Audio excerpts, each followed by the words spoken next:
Welcome to day 23 of TFIF 365. And today I want to talk about the fear of failure and the fear of success from a marginalized perspective. Reason I want to do that is because yesterday I announced that the business idea that I will be developing for this project is a professional network. And I see the potential, I see the need, and yet it brought up so many fears and I'm not going to say self-doubt, but insecurities. And so I just wanted to address, and hopefully it resonates with someone and they can see some value in it. So one of the things I want to talk about is, for marginalized people, the fear of success and the fear of failure are usually two sides of the same coin. And the reason that is because much of our success and failure is out of our control due to systems, institutions, and policies designed to privilege the few at the expense of the many. Also, our definition of success usually doesn't look like the most privileged because of the systems, institutions, and policies. Also, I have to, unfortunately, lower my expectations because I know that I will never be afforded the same privileges to access the systems, institutions, and policies, let's say, of Elon Musk.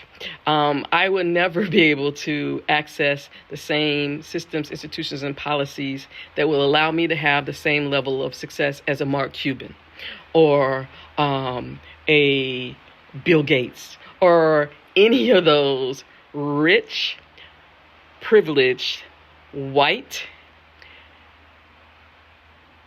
supposedly brilliant white men.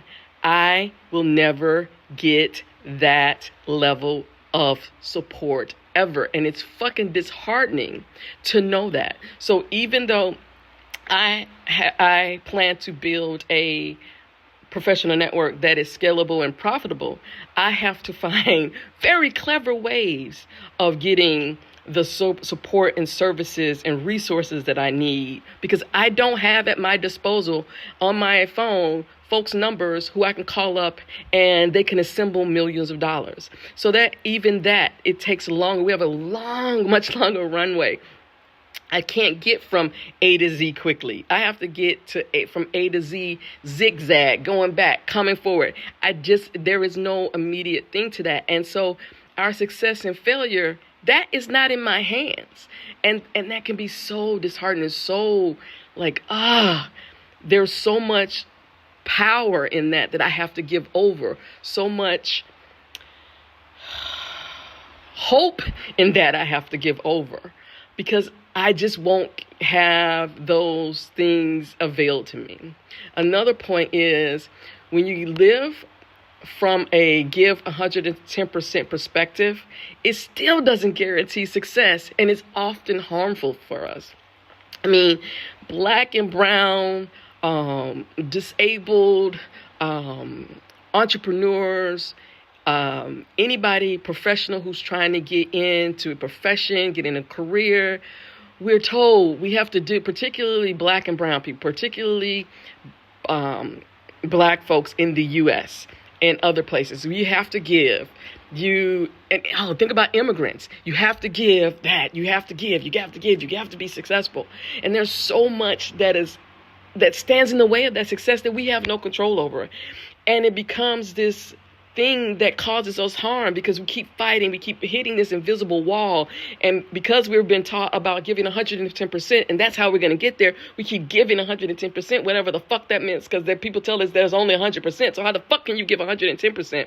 And we keep doing that, and we keep hitting the same walls. We keep in different walls. We see other people walk through the door. There are so many things that are out of our control when it comes to our success and failure, and yet we internalize that. And yet the people around us make it our fault. They blame us.